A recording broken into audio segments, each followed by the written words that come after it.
Good morning, everyone, and welcome to Soul School Network. We come to you on July 19th, 2026. And today our special guest is Dr. Karmen Smith. I'll give a short overview of Dr. Smith's career and the work that she does in a minute or two. But first, we're going to start off with a grounding meditation, and that's with Korianka. Good morning, Korianka. Good morning, everyone. Let's start with our grounded meditation. Let's close our eyes to go within more easily, or you can soften your gaze if that feels good. We're going to take a deep breath through the nose, in through the nose, out through the mouth, in through the nose, out through the mouth. We're going to do that one more time. We'll start scanning our bodies for any tension there might be, starting at the head, and we'll do this together.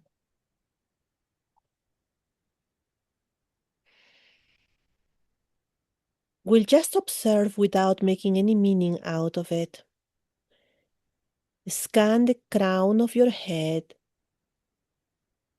the back of your head,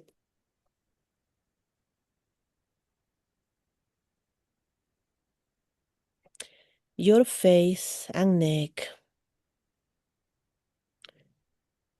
shoulders,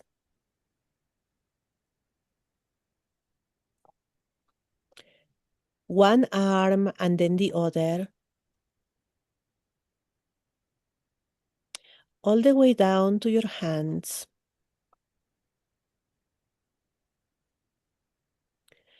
Now your back from the neck all the way down to the final bone of the spine.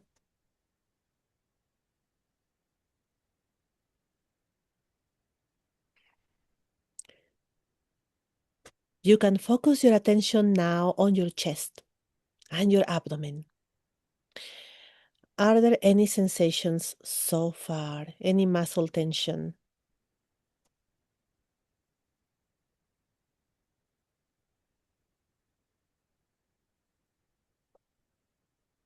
Just observe it for now. Continue with your right leg and foot, and your left leg and foot.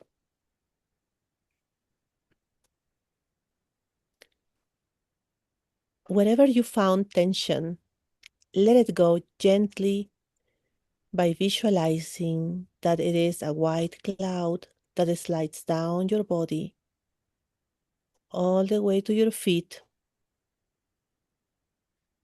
leaving your body through the soles of the feet. Perhaps there will be many clouds of tension leaving your body, and that's great.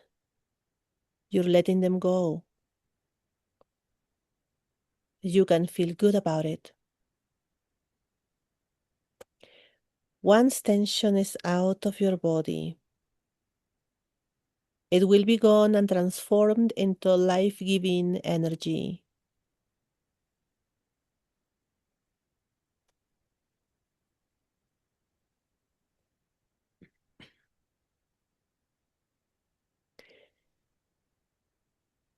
Let's take a deep, relaxing breath.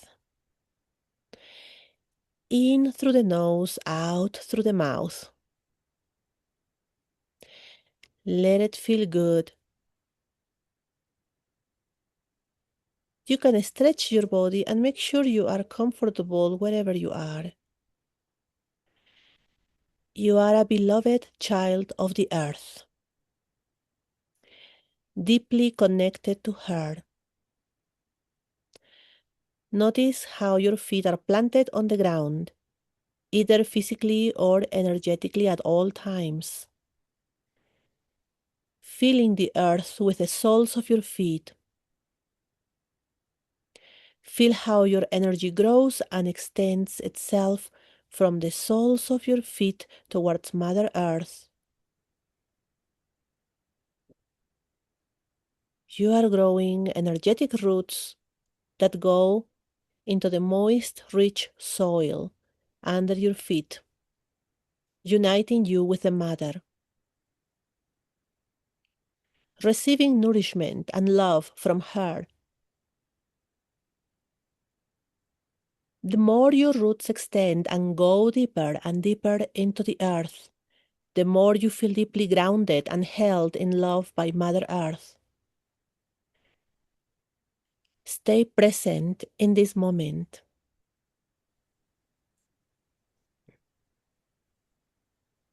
Remain grounded and present in this moment. Grounded and present.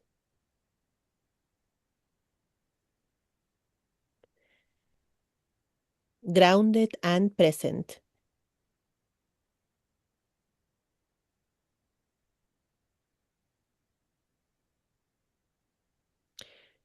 You can gently go back to your breathing, in through the nose, out through the mouth. In through the nose, out through the mouth. And one more time. Now you can slowly open your eyes when it feels good to you and move your body slowly as you come back.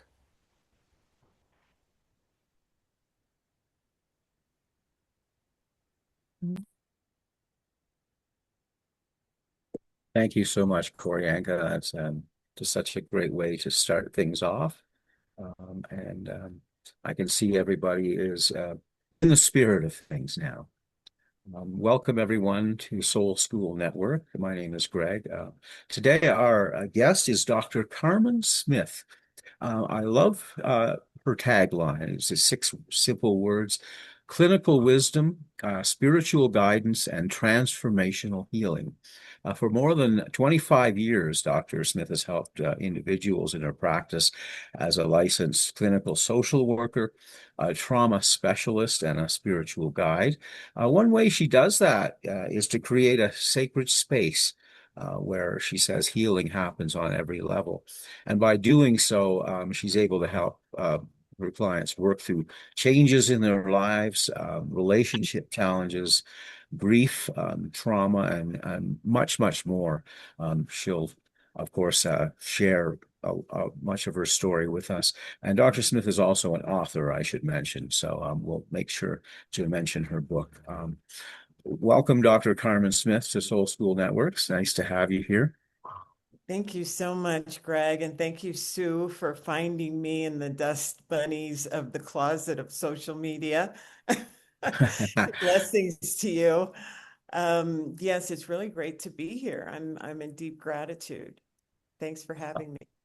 Thank you. If you don't mind, perhaps you could start off by talking a bit about your own journey, how you chose the path that you did, and what it means to you to be a practitioner in all of these ways. Thank you, Greg. What a deep and takes me on a journey question. But the long and short answer of it is I believe it was in 2021. I was called to go to Sedona from Las Vegas, Nevada, Henderson, Nevada, where I still have a home there and also in Sedona. And right now I'm in San Miguel de Allende, Mexico. So I have three places that I live. But when I went to Sedona in 2021, I had the intention of marketing myself on social media. I'm whatever I am, a social worker, a counselor, a spiritual guide, whatever I was trying to market myself as. But as I went into the deep church of Sedona, something happened. Sedona, as you know, is a church. It's a temple. Nobody lived there. The indigenous went and did ceremony there because they knew it was a sacred church. So whatever they put into those red rocks and those vortexes, they knew it would come true. They even did birthing in Sedona, but would go back to the Four Corners or Flagstaff. So I'm in this sacred space. I'm thinking I'm going to market myself. And what happened is I went down to nothing. So I was no longer a social worker. I was no longer an author. I was no longer a female. I was no longer African American. I was no longer American. It took me down to nothing. And so when you're nothing, you can't market yourself because there are no words. So when people ask me, so what was your journey about? How did you choose this? I'm like, I've got to go into a file cabinet that I haven't opened in a long time. And so that's the long answer of it. But I think that there was a reason for bringing me down to nothing so that I can be everything based on the moment that I'm in. So I became nothing so I can be whatever I need to be in the moment that I'm with another person. So I hope that answers your question. Yes, it does. And I take it that that is part of your practice too, to help people, you know, connect with who their authentic selves, and maybe not the projection that they think. Maybe you could talk us through some of your work. Mhm. Well, one of the things that I'm really excited about is being nothing. So that means that when you walk down the street, you can just be the light of God without any blockages. And so this is an energy that it's a vibration, it's a frequency. It goes back to Nikola Tesla to understand the secrets of the universe, think in terms of energy, frequency, and vibration. So when you're nothing without any blockages, there is a frequency there. It is your baseline, and it is love. It is joy. It is compassion. It's all of those things that we know God to be. And we do lifetime of practices trying to get there. But basically, to me, what it is getting down to nothing. The programming that tells us that we're separate. And that goes back to the topic that I'm going to be talking about today, the oneness. Well, please share with us, and Dr. Smith will take questions afterwards. And so anybody who has questions, you could put them in the chat if you want, or just put your hand up at the appropriate time, and we'll certainly get her insight and advice. Well, thank you. As you know, my topic today comes from the Bible, Matthew 6:22, and also it's in Luke. And this is a phrase that was used by Jesus. So Jesus taught these words, if thine eye be single, then your body will be full of light. Now, there are so many ways to interpret that, and all of them have validity. I don't think that there's anyone that's wrong. But when he's talking, a lot of times people will interpret that as, the center eye, the pineal gland, that space within our body that was mechanized to widen our perspective. And light, of course, is information. We know that from physics, that in each ray of light, there's information, whether it's telling a plant to grow or filling us with vitamin D so our immune system can be better. So light is information. And so the way I'd like to describe it today, and some people will say that if thine eye be healthy, then you will be filled with light. In other words, if you focus on God, you'll be filled with God. And that's a great way of interpreting that. But today, I would like to offer another explanation that if thine eye be single, your body will be full of light. Think of it instead of the E-Y-E, I, think of it as the singular capital I. That if thine eye be single, we will be filled with light, filled with information.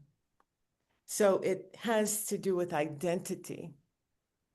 If your eye is single, meaning that you, once we were talking about this before, dropping all of your identity that makes you separate from everybody else, then you become the singularity or the oneness. And Jesus also talked about this when he said, the Father and I are one. His identity was with the Father, with God, with the universe, with the cosmos, with the water, with the fire, with people. He was one with everything.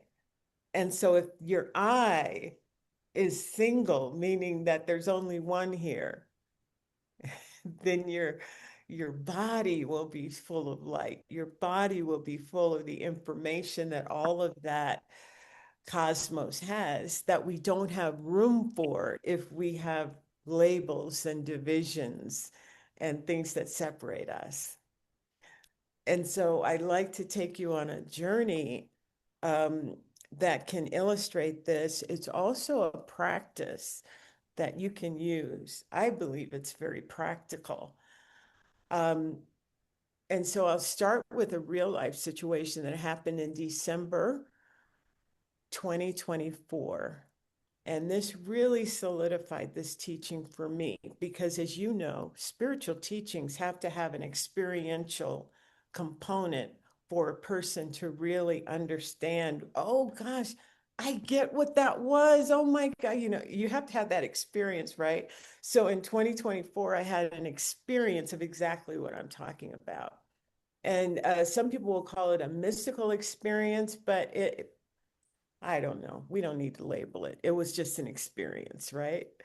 Um, so if we can start that share, that would be great, that screen share, because in 2024, I met Rituri Torme. I had seen him at different ceremonies.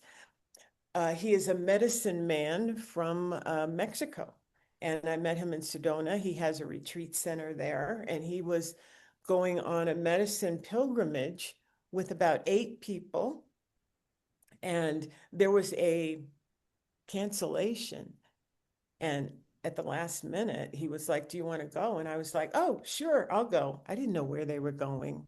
I didn't know what they were going to do. I didn't know who was going. I'd never been to the places they were going. I didn't need to know any of that. I just was like, yeah, sign me up. I'll go.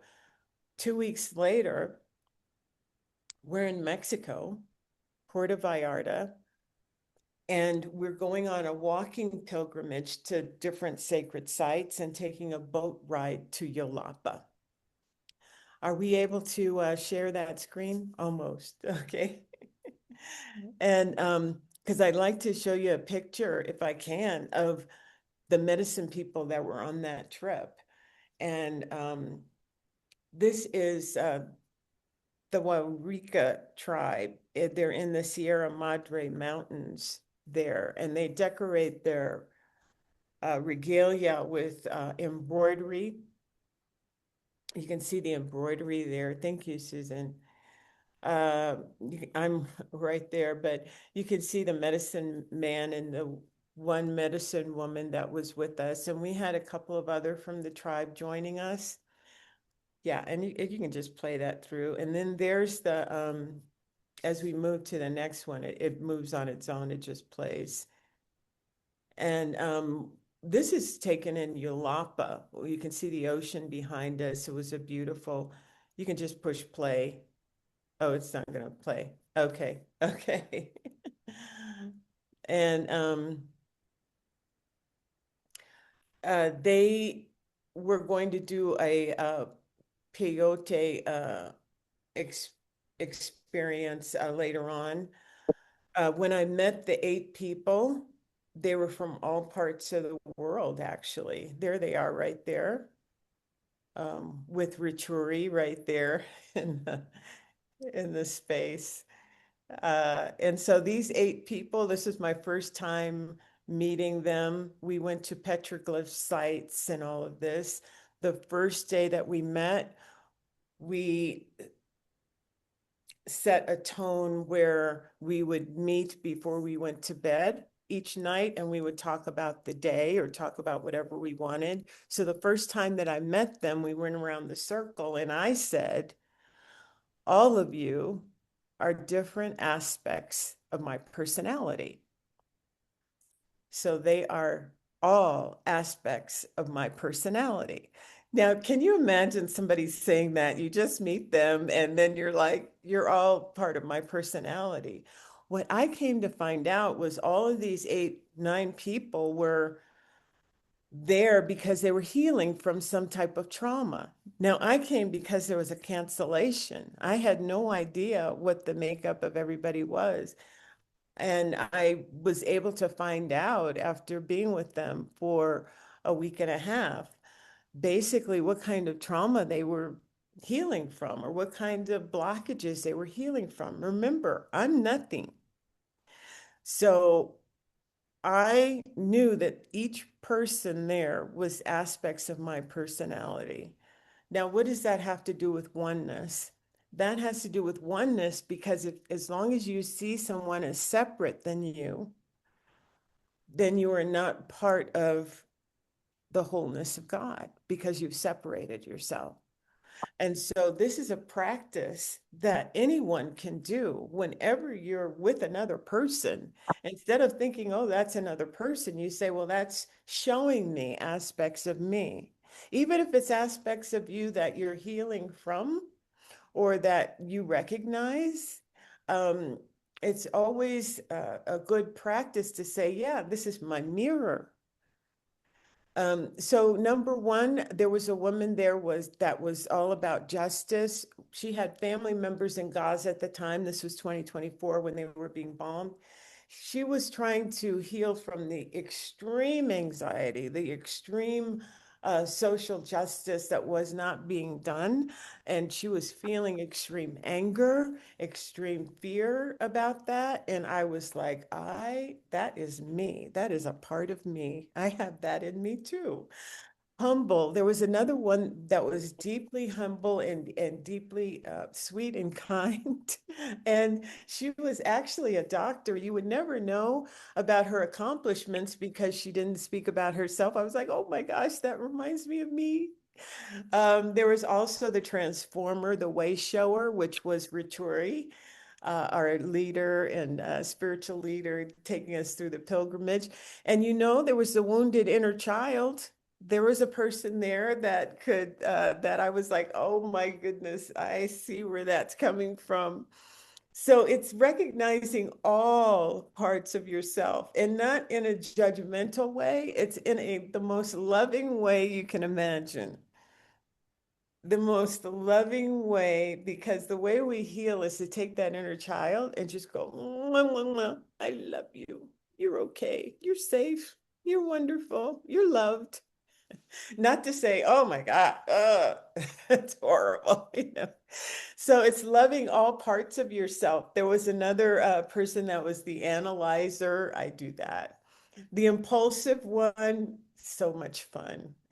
The impulsive one, we have that in us too. And then the compassionate person. So here we are, all of these wonderful personalities were walking. This is us walking on our pilgrimage up mountains to certain sites, sacred sites, and being told what they mean and what the ancestors are still teaching us about this. This was a sacred site where we were told that the macaws, if they met us at the river, that means they're dropping blessings at us. So the macaw, as we're walking across the river, comes and greets us, follows us all along the way. At one point, he was on the ground, just coming near me, and we were just elated. And this is the picture or the video of the macaw flying in and just landing right there on the rock to say hi. And just so beautiful and not budging either. I mean, these were sacred sites where there are no tourists. So people are a little rare unless they're the indigenous. So we're coming into these lands, and here's this macaw giving us blessings and saying welcome. Here he is walking up to me, that beautiful macaw. Just very sacred moments where we knew exactly that they were coming to say hi. So these are the beautiful people that were all a part of this wonderful pilgrimage. something happened with the macaws. As we were walking in that sacred space, and you can pause it right there, Sue. As we were walking in that sacred space with the macaws, there were two dogs that were coming up, and they were chasing the macaw. Even though the macaw was flying overhead, these two dogs were chasing it. And just like we thought it was playful until the macaw came down and the dog saw that it was down on the ground now, these two dogs. And we were on a cliff. We are heading towards a waterfall. So we're on a cliff, and here we see, and we're in a line, and here we see this macaw on the ground, and the two dogs were like, oh my God. And they were so excited that they were finally going to get this colorful prize. So they were beginning to attack the macaw. Now, the macaw wasn't just flying away. This macaw was like, bring it, like the wings spread up, just like bring it. And I can tell you what happened in my mind. In my mind, and this is in a split seconds, right? In my mind, I said, my babies cannot see this. Now, what did I mean by my babies? All of these people that I'm with are here to heal from traumatic experiences. And here they are getting ready to witness dogs tearing apart this beautiful macaw in front of them. And they're going to remember this trip based on that, rather than the healing energy that we've been experiencing. And I said, I can't let my babies experience this. Would be traumatic. Now, this is just seconds.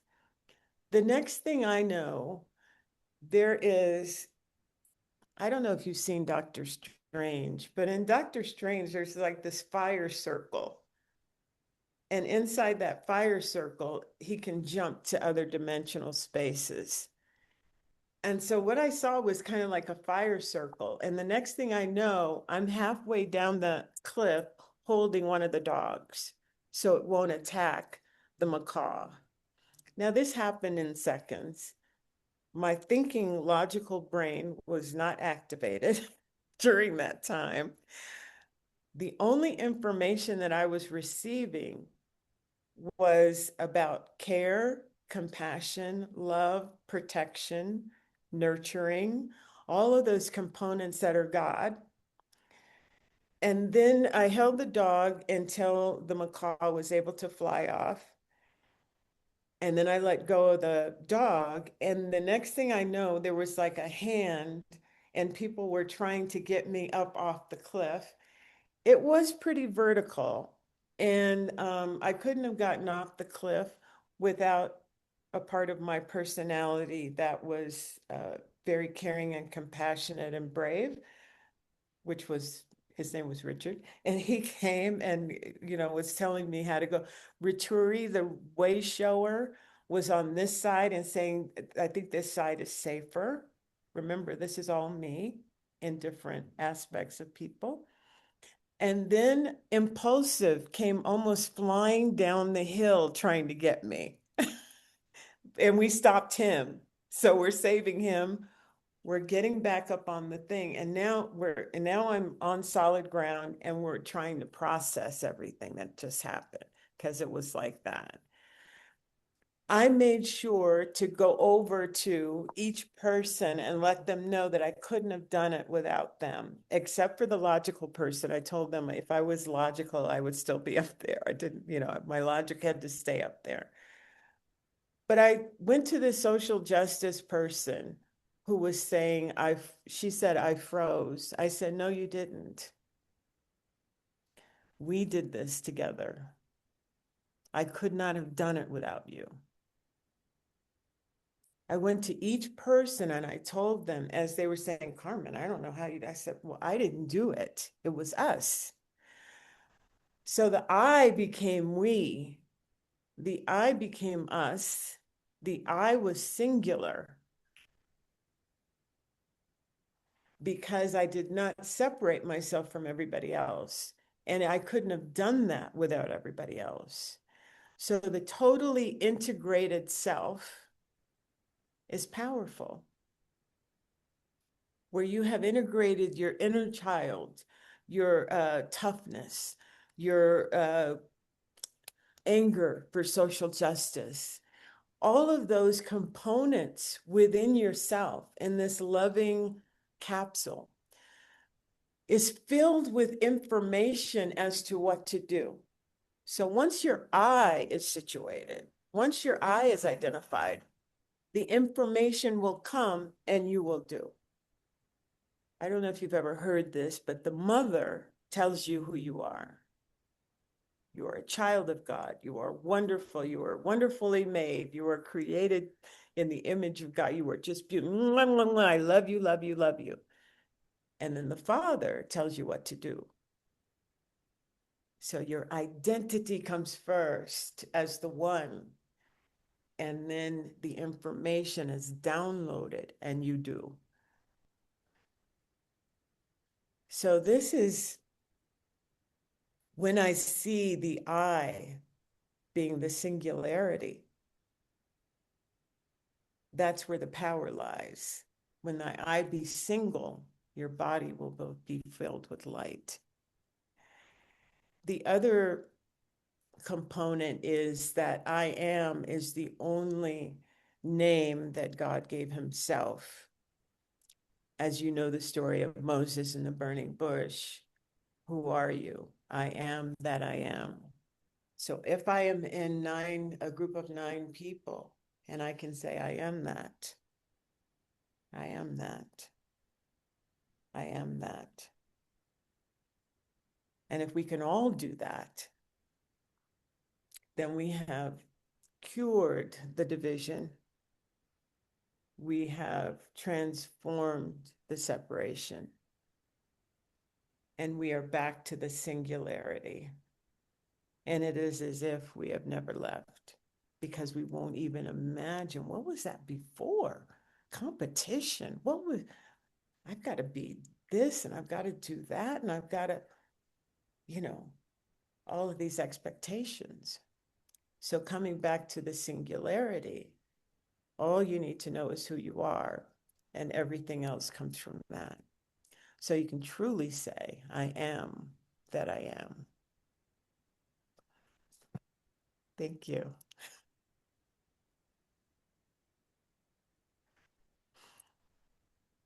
So if you have any comments or thoughts or questions, then feel free. I'm just going to see if anyone has their hand raised here. I was not yet, but I was going to ask you while I'm seeing hummingbirds here all around me. In this world of ours today, how do you convince people to, um, see the singularity, if you will, and see the oneness? Is there a way to do that other than to tell them to read your book? Well, I don't know if you've watched the show The Chosen, which is on Prime Video. It's a series, and it goes through the personalities of the 12 disciples and Jesus walking in those times. It's called The Chosen. Before The Chosen was written, I thought, Jesus has this frequency and this vibration, but he wants to share information with people. So most of his deep teaching was when people followed him. And why did they say follow him? Because, as you know, the spiritual teaching was called the way. He was trying to show them the way that you live your life in the example of oneness.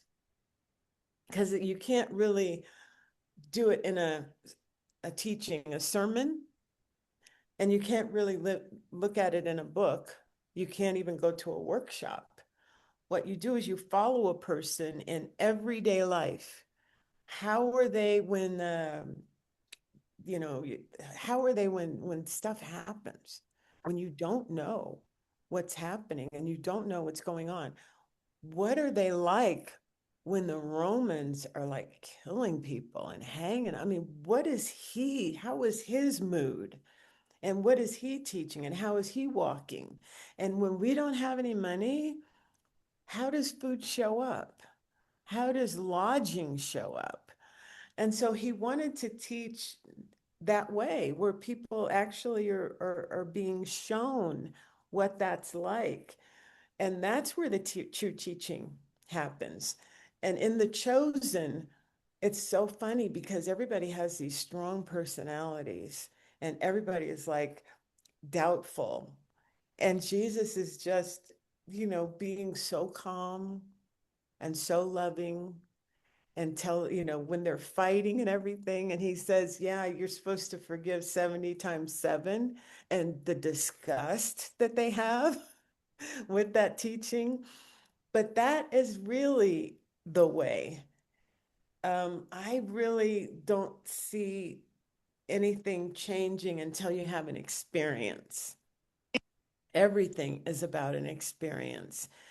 And so when you're called, like I've been called to these different places, and people say, well, why are you called to these places? What are you going to do? People always want to know what you're going to do. And I said, well, it's more about who I am. Because if I'm in a grocery store and I'm just singing and dancing to the audio that's coming through the speakers, and somebody sees that and they're like, oh, the world is so messed up, and then they see somebody dancing, or they see a flower and they see it's in my hair, whatever it is, it's more about being that. And then from the being, like I said, then the information comes as to what you do in that moment. And that's what Jesus did. That's what he showed. He says, I don't know what I'm going to do until I'm in that moment, and then the information will be downloaded and I will do it probably without even thinking. It just happens, you know. Did he know he was going to multiply those fishes and loaves beforehand? I think just being in the moment and seeing that there's something there that needs amplification so people can feel safe and nurtured and loved. That's what I'm going to do. Thank you.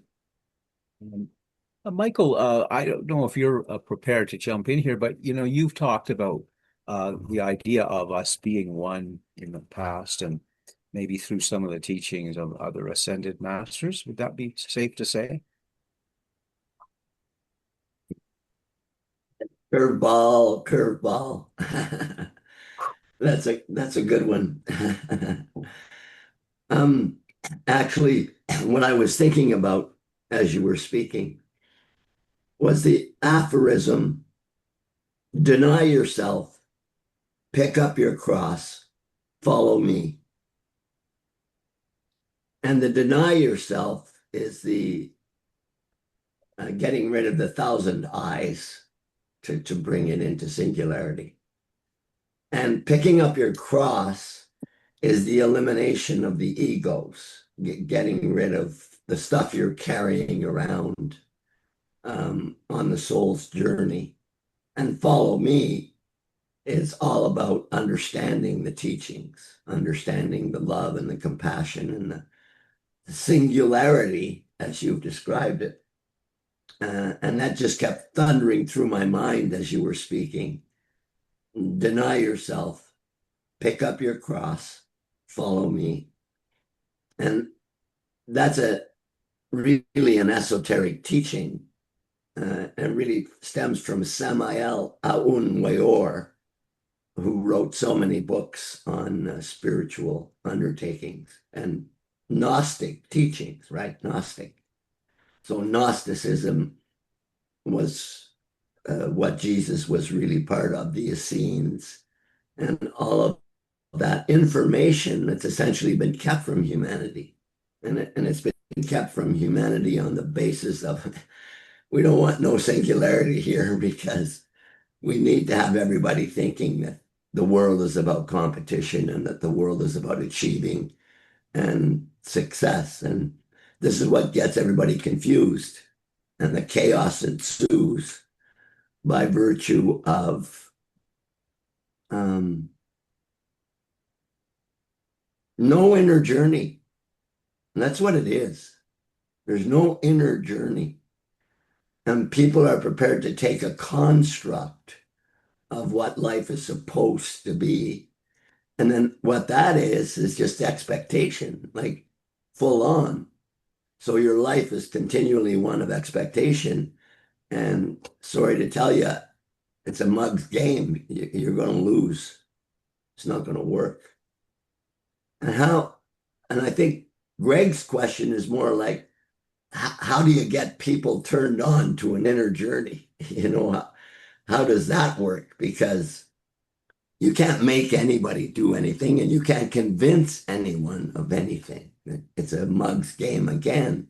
There's too many personalities in you and in them. So helping people transform is all about how do you put crumbs on the trail that they're going to follow to the golden light. That's this challenge that we all have. And then as I reflect on what you're talking about in terms of singularity, I mean, we're now in an other environment. Susan and I are in Ottawa, Canada, the concrete jungle. We've come from the Sacred Valley in Peru. Oh my God. Oh, what a transition. What a transition. But where is the teaching of singularity most emphatically needed? Here. It's easy in the Sacred Valley. Man, oh man, it's just like instantaneous. You're going, whoa. It was what you're talking about in terms of Sedona. You're living in an energy that's amplified and incredible and a gift from the masters to demonstrate the beauty of life, to demonstrate the beauty of existence. And they're elevated energies that, oh my goodness, they're so incredible. And Greg talking about the hummingbirds being surrounded, that's what we live in, being surrounded by hummingbirds. Oh my God, everybody should be so lucky. But in the end, where the challenges come and where you have to navigate, this is where the teaching is most effective. So, namaste. Thank Oneness. you. Yes, absolutely. Absolutely. Thank you for that. Susan wins the prize today for being the first to raise her hand. So whatever that prize is.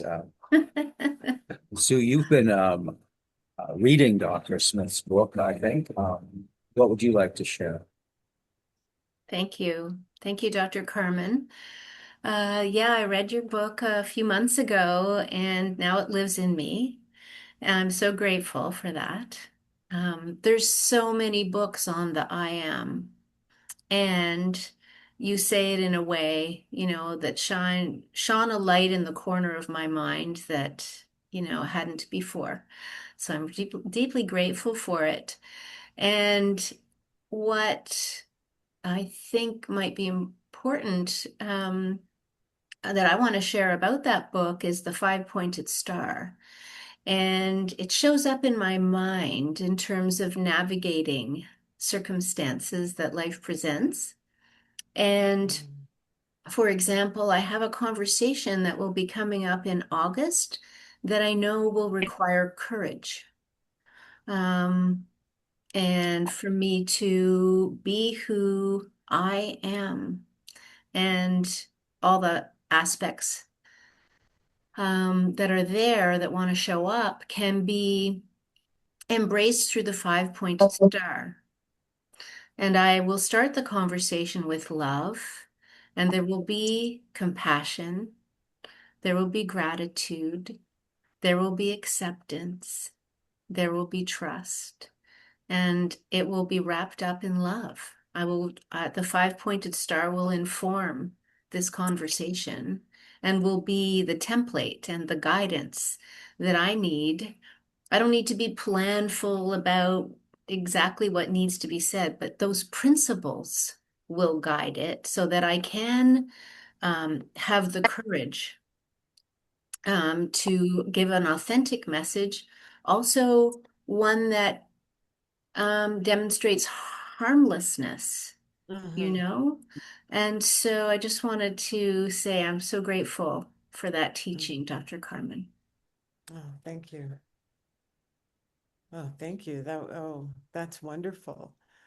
Um, you know, I remember when I was starting my spiritual journey and I went to this retreat, and then everyone was talking about their practice, but they weren't saying what the practice was. And that made me like, well, why is it a secret? Because everybody has their own practice. I didn't know that at the time, but when you're talking about the five-pointed star, it's a practice that we all can do and we can all support each other in. Like Sue was saying, it's like love. Just think it's at the top of your head is love. And then one arm is gratitude. One leg is compassion.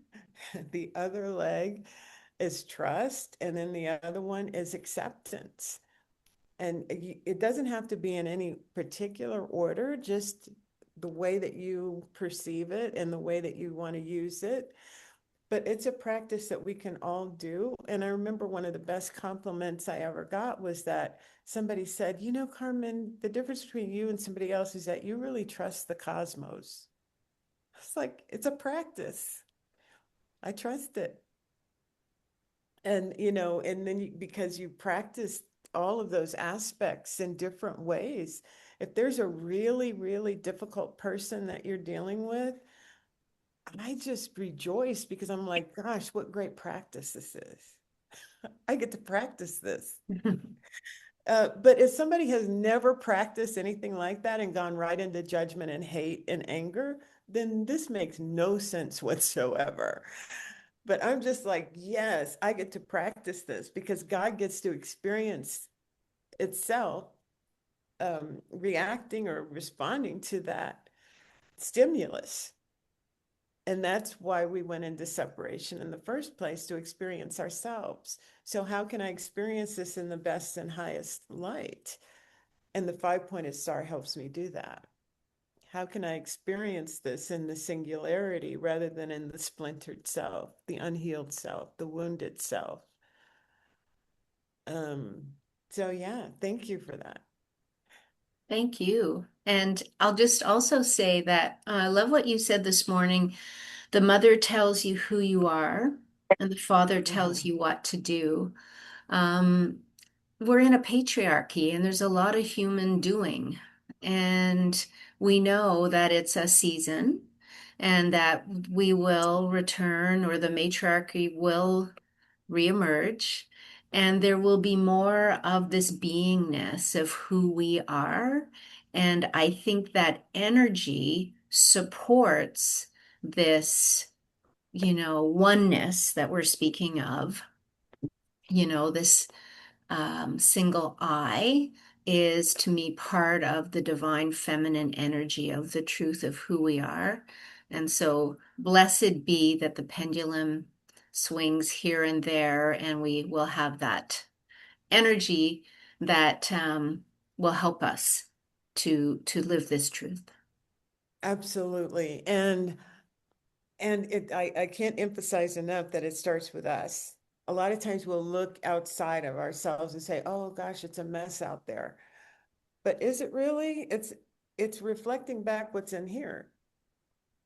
So starting with us, who are we? Am I being God every day? Or am I being smaller? That's those are good questions to ask. Um, because what we're asking is that whatever's within us, this divine being, and we know who we are, to be multiplied. Well, we know it can because of the thousand monkey theory, you know, where you teach a monkey on an island one skill, and then pretty soon you'll see on a totally separate on the continent, they're learning the same skill, that we're all connected. So if we all take this seriously, if we do it personally, then we can't help but see it outside of ourselves, experience it outside of ourselves. And that's very exciting news. If we're not on the journey, then of course it's not exciting at all. It's like, what are you talking about? Because we're in a time of being, like you said, and we're trying to transform people into away from doing. So basically, it's the left and the right brain, the left and the right hemisphere going to another part of the brain, not ignoring that other part. I mean, that other part is not bad. It's just been dominant. And so, yeah, it's doable. It's going to happen. We know that.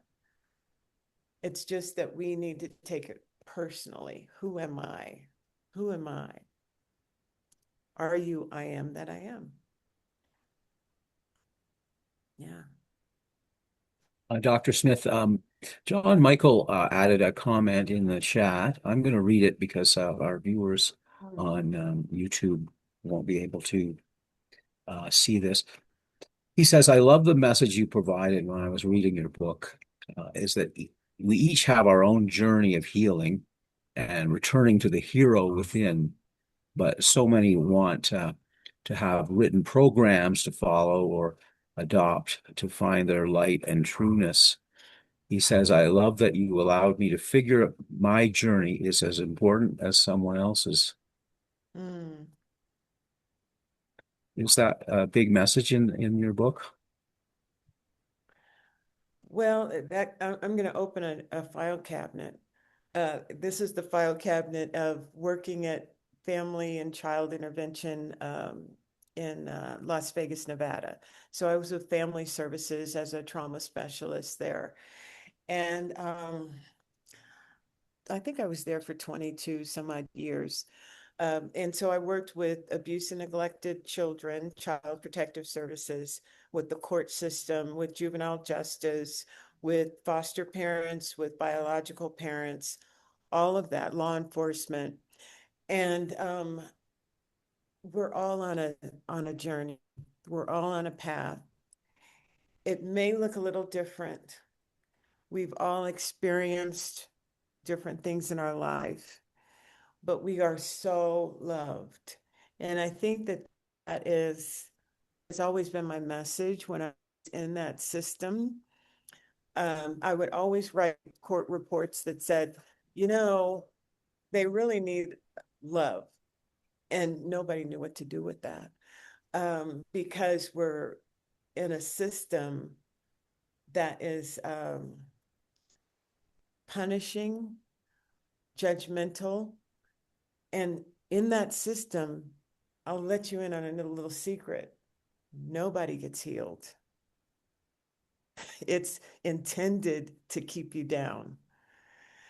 If you can wake up to, and that's the truth. Just like healthcare is not about health, justice system is not about justice. The child welfare system is not about child welfare. And that's a big one for people to swallow because we have a really nice facade.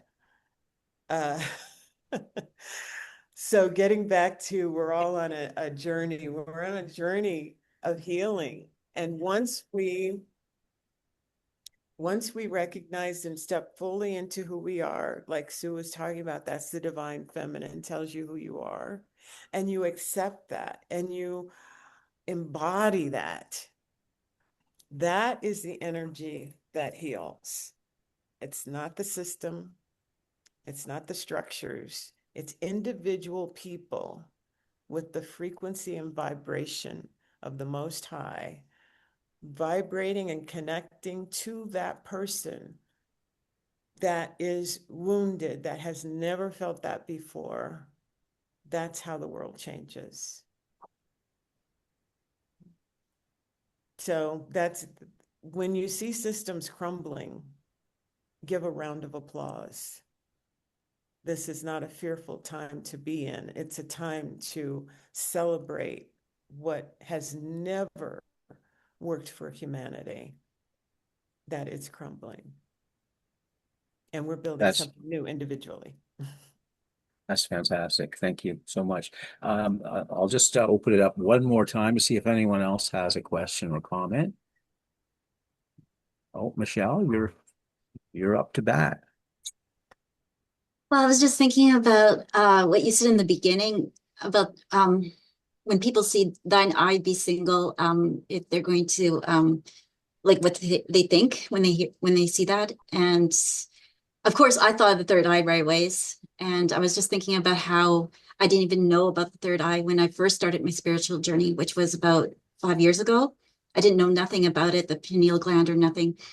And I didn't realize that the Bible mentioned it. And I grew up with the Bible. So, but I also realized that it's not just written in words, but also in parables and metaphors. Like, for example, the three crosses represent the two thieves and the Christ consciousness. And how we're not taught these things. And there's a reason for that, I guess. Yes. Yes, thank you for bringing that up. Yeah, and it's not conspiracy. I mean, there's a structure that has been in place to keep people from not knowing who we truly are, not knowing how powerful we are. I mean, if we knew how powerful we are, then, it would, of course, go far beyond saving a macaw. It would go far beyond anything else. What I've experienced is, healing of people's trauma, but it's not necessarily me healing it. Like I said, there's a frequency, there's a vibration that we are in. If you know about physics, we're in a different dimensional space where time and space doesn't exist. And so when you are when you are vibrating that out, and somebody is stuck in their trauma in 1993, and you're vibrating with something that has no time or space, that is and eternal, then it connects with their is and eternal. And they begin to awaken, maybe slightly, maybe it's a seed, which is wonderful. It doesn't have to be the full plant, it doesn't have to be the full tree, but it is a spark of the divine, and you're igniting that spark within them. That's always been there, but they were stuck in 1993 when they were traumatized. So yes, we're powerful, and it's intentionally tapped down. It's our job to connect with the mother and say, Mom, who am I without that trauma? Who am I without all of that? Who am I if I had, why did my parents be my parents? They were so yucky, yucky, yucky, and I hold on to that, and I'm 65. Who am I without that? You know, and then you begin to see that, oh, wow, oh, really? Oh my. And you just begin to wake up, as they say. And when you wake up, you can't go back to sleep. No, no, no, no, no. No, it's like once you see the matrix, you can't unsee it. No. And if you're seeing the matrix outside of yourself and say, wow, that's really corrupt, and wow, it's always been that way. Oh my, all of that stuff. And then you say, okay, so what is my role in that? Well, your role is to know who you are. And then by knowing that, your frequency and vibration transforms, transmutes, creates something new and different. Mother is the creator, mother, father, mother, God, right? Mother is the creator. So she tells you who you are. So now you have that creative energy, and father tells you what to do. Dr. Smith, Sue wants to weigh in again with a comment. Thank you. I wanted to just touch on something you said, You Dr. there, Sue? Karmen. Yeah, you can't hear me? Can you hear me? Yes. Okay. Yeah, yeah, we can. Okay, thank you. I wanted to comment on something you said earlier about forgive 70 times 7. And a teacher of mine, Reverend Mhm. Dr. Martha Creek, speaks to that exercise. And it's so powerful, forgiveness, not about anything, one thing Mhm. specifically. In fact, we did it like writing it out 70 times. I forgive myself wholly and completely. I forgive myself wholly and completely. And just, carrying on and doing this 70 times, 7 days in a row. And it's so powerful, energetically, as I see it, to release energy we hold, maybe not even something specific, or maybe, um, and just energetically in order to work with that judging mind that leads to separation. Takes us away from the oneness that is the truth of our beingness. I just wondered if you had any comments for that exercise.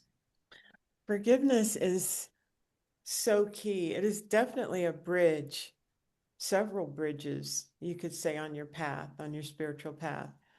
But I think it is a formidable bridge, forgiveness. And I remember looking at a Dr. Phil clip. This was years ago, probably about 20 years ago. And he was working with somebody that was full of anger. And she was probably like 70 years old, still had anger toward her mother, who was unaccepting. And he was like, how long has she been dead? Dr. Phil is asking her. Oh gosh, she's been dead like 15, 20 years. And he said, and you're still holding on to that about her. And she said, yes. He says, so how long do you want to hold that on, hold on to that? Because forgiveness blocks us. That woman has been blocked for 70 years. She has not been her true self for 70 years. And that is just the saddest thing. So forgiveness is a major bridge on our spiritual path. How can you be anything other than that anger if you're still holding on to that? That is her identity. She doesn't know who she is without that because she's built her whole life on, oh, my parents were horrible. My mom was horrible. She did all this, blah, blah, blah, blah, blah. And it blocks you. So forgiveness is major. Now, recently, I was talking to a neighbor of mine here in Mexico, and she was telling me about some childhood stuff. She's 81. It's amazing how long we hold on to stuff, by the way. Um, she's 81 and was talking about when she was a kid, her sister was mean to her. Her sister's still alive. She hasn't talked to her sister in like 20 years. Um, Estranged from her daughter, knows she has a grandson that's a teenager, but has never met. Look at all the blockages I'm naming. All of that is a block. And I'm listening, listening, because my superpower is listening. I really love listening. I'm a good listener. If you love listening, that's wonderful. It's a great superpower, by the way. So I'm listening, and then she asked me. Now, remember, I'm not offering anything, I'm not telling her what she should do. She asked me, what do I think? And I said, well, it sounds like you need to have the F word. Of course, people hear that and they go, oh my gosh, the F word. I said, forgiveness. There's, and she just went on and on about how they did wrong to her. So some people are not ready, even at 84, but forgiveness is the big F word. If there's no forgiveness towards self or others, because remember, others is just a mirror reflecting back to you. Everything that she was saying that other person did is the inner turmoil that's going on with her. It's that inner self that she never recognized. It's the judgment that turns into that other person's behavior. It's all of that.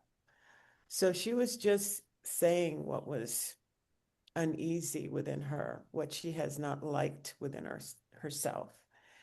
And so she's not ready for the F word. And some people are not, but it is a major bridge. So thank you for bringing that up. Thank Thank you. you. I just want to say that a good place to start is just that basic exercise. Even if you think, oh no, they don't deserve forgiveness and all the ego stories about it, just start writing. I forgive myself wholly and completely, and do it 70 times and do it the next day and the next day. And something starts getting undone. It's like some sort of magic, just that commitment. And then, yeah, it's just a way to get out of our own way when we think we can't forgive, that we don't just, they don't deserve it. We don't realize that it's us. It's the mirror you're saying, like it starts here at home. So thank you, Dr. Karmen.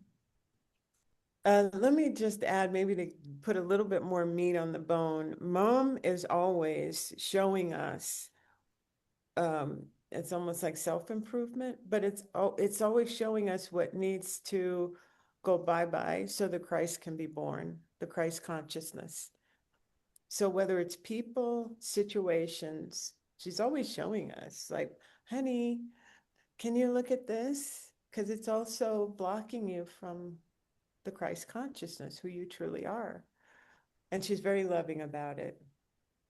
So anyway, I don't know if that puts more meat on the bone, but yeah. Thank you, Dr. Smith.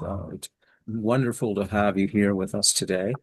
I put in the chat Dr. Carmen Smith's book, The I Am Solution, Simple Practices to Transform Fear Back to Love. And the link is there to Amazon if you want to pick that book up. Thank you, everyone, for participating today. And also thanks to our viewers on YouTube. Next session, I think it's August the 2nd, we'll have Roland Cousins here, and basically his message is about pursuing purpose. So we look forward to having you with us then.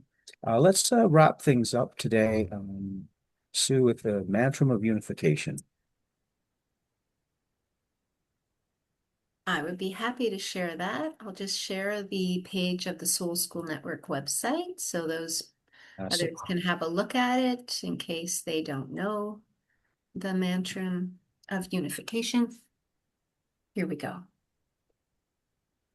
The souls of all are one, and I am one with them. I seek to love, not hate. I seek to serve and not exact due service. I seek to heal, not hurt. Let pain bring due reward of light and love. Let the soul control the outer form and life and all events, and bring to light the love which underlies the happenings of the time. Let vision come and insight. Let the future stand revealed. Let inner union demonstrate and outer cleavages be gone. Let love prevail. Let all people love. Amen. Miigwech Namaste. And thank you. Thank you, Susan. I just wanted to mention one thing. A big thanks to Michelle. I know she has done a great deal in terms of bringing speakers to us, and she's amazing. So thank you, Michelle. Thank you, including Dr. Karmen. It was connected through Michelle. Thank you so much, Thank Michelle. you, Michelle. Yeah. Thank you so much. Thank you. You're doing an amazing piece of difficult work for us. So thanks, Michelle, everyone. the connector. The The connect, connector. yeah, Michelle, the connector. Yeah. We'll see you all in 2 weeks. Thank you. Thank you, Greg. Thanks for hosting. Thank you, Dr. Karmen. Nice to see everyone. Thank you, everyone. Thank you, Dr. Carmen. Bye-bye. Thank